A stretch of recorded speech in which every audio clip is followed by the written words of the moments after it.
taxe sur les superprofits, pérennisation de l'impôt sur les hauts revenus, hausse de la flat tax. Toutes ces mesures introduites par amendement dans le projet de loi de finances 2025 n'ont pas seulement été défendues par la gauche, mais aussi par les députés du MoDem, le parti fondé par François Bayrou, nommé Premier ministre ce vendredi 13 décembre. Ce n'est pas la première fois que le groupe défend des mesures fiscales, allant plus loin que le socle commun sur lequel Michel Barnier se reposait pour gouverner, et se positionnant même à contre-courant du parti présidentiel. C'est un peu dans l'ADN du parti, explique le journaliste Alexandre Vatimbella, fondateur du Centre d'études et de recherche sur le centrisme, CREC. Le MoDem est issu de la tradition démocrate chrétienne, il prône donc la justice sociale et, par extension, la justice fiscale. La justice est un élément essentiel de l'acceptation de l'impôt par les citoyens.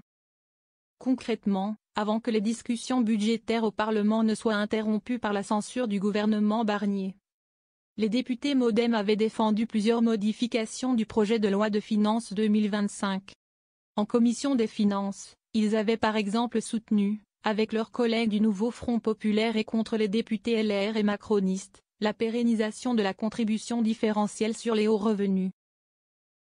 La disposition, inscrivant durablement dans la loi l'imposition minimale de 20% des plus hauts revenus, avait ensuite été votée dans l'hémicycle, contre l'esprit de la mesure pensée par l'ancien exécutif comme un effort fiscal exceptionnel.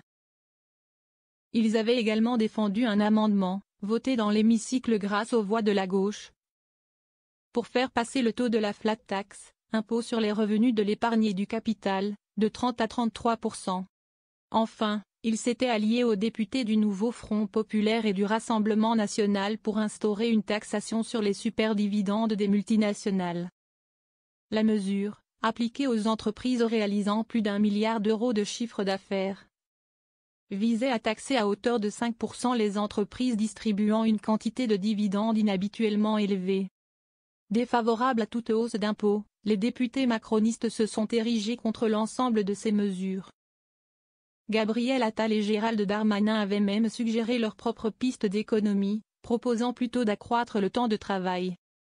Un autre chemin est possible que celui des hausses d'impôts trop massives qui créeraient du chômage, avait mis en garde l'ancien Premier ministre, sur le plateau de TF1.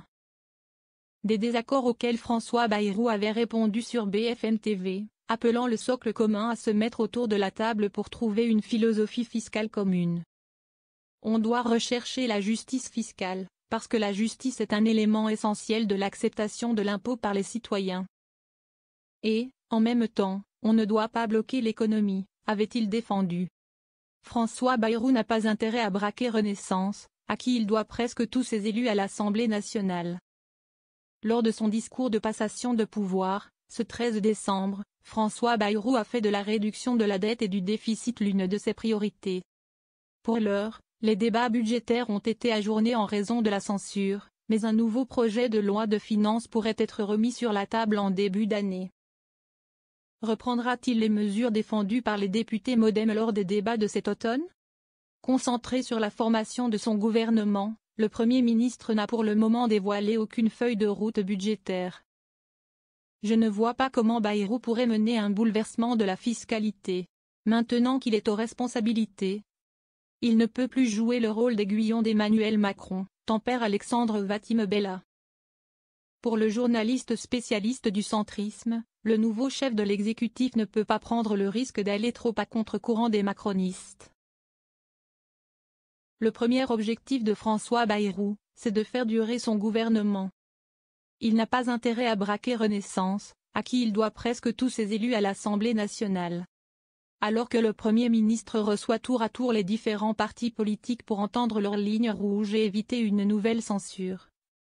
Le contenu du futur budget reste donc un grand point d'interrogation.